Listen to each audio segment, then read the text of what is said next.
Tob, a whisper of a name, a shadow in the annals of time. He emerged from obscurity, a man obsessed, driven by a singular vision, to create life. His workshop, a testament to his feverish mind. Clocks ticked with unnatural rhythms. Gears spun in a symphony of metallic clangs. The air hummed with an unseen energy. Tob toiled relentlessly, fueled by an insatiable hunger to surpass the limits of creation. He dreamt of elongated limbs, of creatures both graceful and unsettling. His creations, he believed, would redefine the very essence of existence. Little did he know his ambition would birth a nightmare.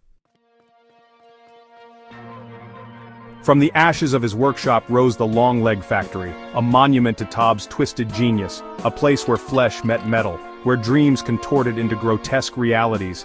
Within its bowels, gears ground and hissed, sparks showered from welding torches. The stench of oil and sweat hung heavy in the air. Tob, the maestro of this macabre orchestra, conducted his symphony of creation.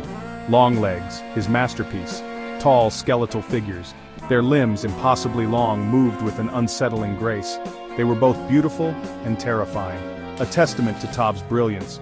But beneath the surface, a darkness festered, a secret that would soon shatter the factory's eerie calm. The air crackled with tension. The factory floor, usually alive with the rhythmic clang of machinery, fell silent. Something was wrong, terribly wrong. A siren wailed, a mournful cry that echoed through the empty halls.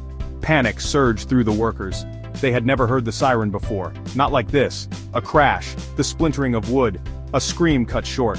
A long leg, its eyes glowing an unnatural green, had escaped. It moved with a swiftness that belied its spindly frame. Panic turned to chaos. The factory, once a place of creation, became a hunting ground, and Tob, he vanished, swallowed whole by the pandemonium he had unleashed.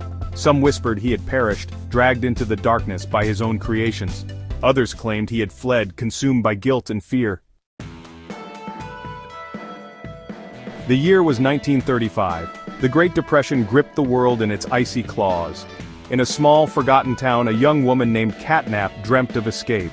She yearned for a better life, a life free from the drudgery and despair that surrounded her.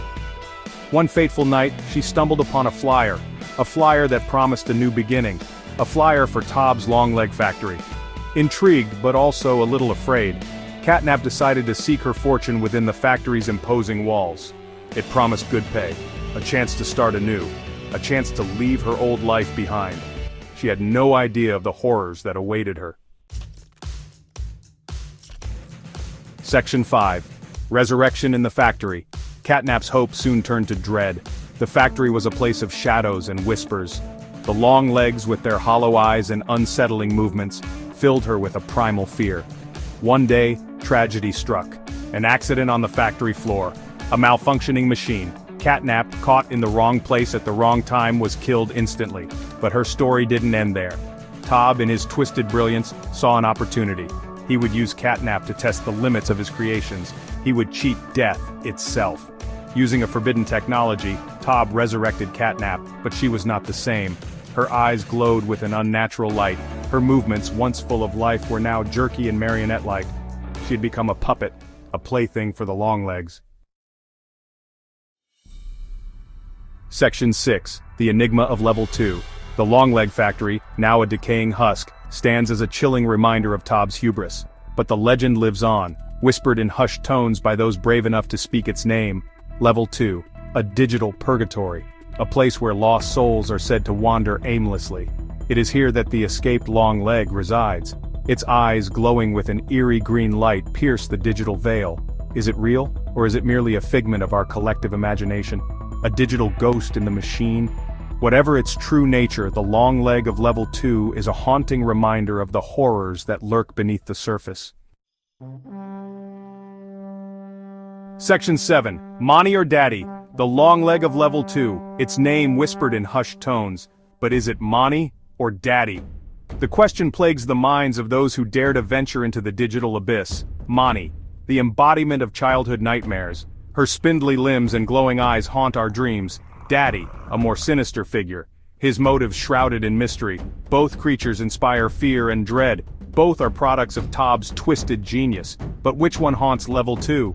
The answer, it seems, is lost in the digital ether. Perhaps it is neither. Perhaps it is some unholy amalgamation of the two, a creature born of code and nightmares.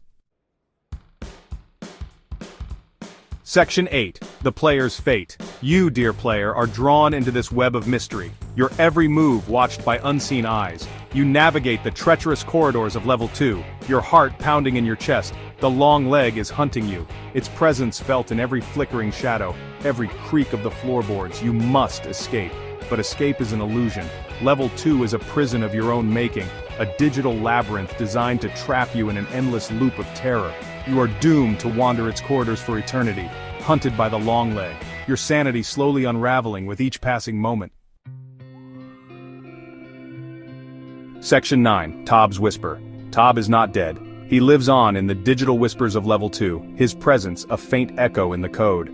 Some say he is trapped, a prisoner of his own creation. Others believe he is the one in control, pulling the strings from the shadows, using the long legs to torment those who dare to enter his domain. He watches you, player. He studies your every move, learning your weaknesses. He is biding his time, waiting for the perfect moment to strike. But he is not the only one watching. There are others, lurking in the digital shadows, their motives even more sinister than Tob's. The game has only just begun.